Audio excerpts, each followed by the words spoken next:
when we were in California. We were driving through Hollywood, actually, and he just, like, you know, in Hollywood, there's every block there's like someone dressed up as Elvis or someone dressed up as Marilyn Monroe, and so every single time that we saw someone, he's just like, look, there's Elvis. Hey, look, there's Elvis again, and like, like for example, like, you know, he always finds a way to have fun with what he's doing. You know, like there's never a moment where he's not trying to make a joke about something. You overall, I mean, how would you rate your band experience? I mean, was something when you came to Jackson Memorial, was being in the band something you wanted to do, or did you come into the band, or were any of you recruited into the band, or? Actually, I have a story for that. I was going in, I came to get my uniform fitted, and I was still debating if I wanted to join band or not. And I came in playing the saxophone, and I walked into Bud's office and I was like, look, I don't have my own, but would you have one I could borrow? And he says, no man, here's a baritone, you can play this one. So from that point on, that's what I played. And I realized that this is what he used to play back in his day. And then I realized I thought he handed this down to me so I can kind of move the tradition forward with him and kind of do what he did back in the day. And that's what inspired me to go through 4 years and try to be the best baritone player that I possibly could. And more than that, he taught me how to mature through 4 years. He always had a challenge for me each year. There was always a challenge, and it's all fun and games whenever we're hanging out and stuff. But there's always a reason behind Bud's madness. You all had learned your instruments prior to becoming part of this organization, I have to assume. Had you all been in bands prior to that? Yeah. Yeah. Was this like going from a fishbowl into the ocean?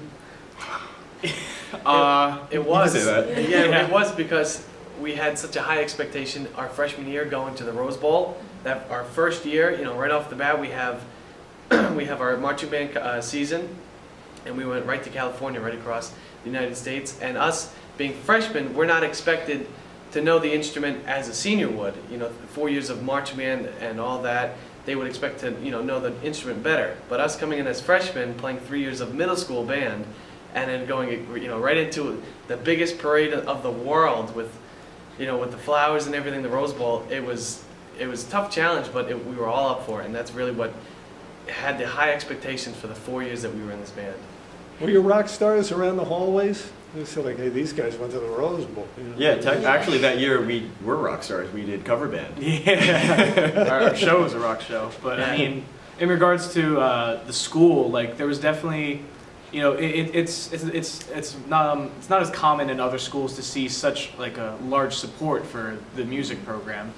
But like in our school, we're pretty fortunate to have such a big support from the student body, and they'll say like, oh, did you see what the band did last night, or did you hear, oh, how they did at their competition? You know, like it's a lot more supportive than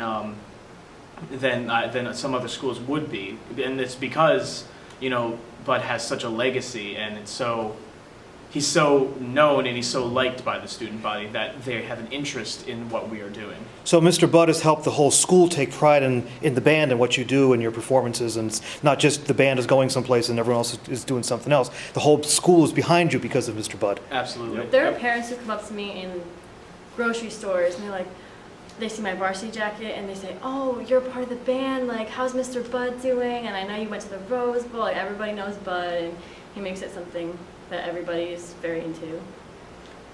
Has he given you any ideas about where you go once you're finished with high school? Has he given you ideas about maturity? Well, he's definitely a big factor as to why I'm going to be a music teacher one day. Mm-hmm.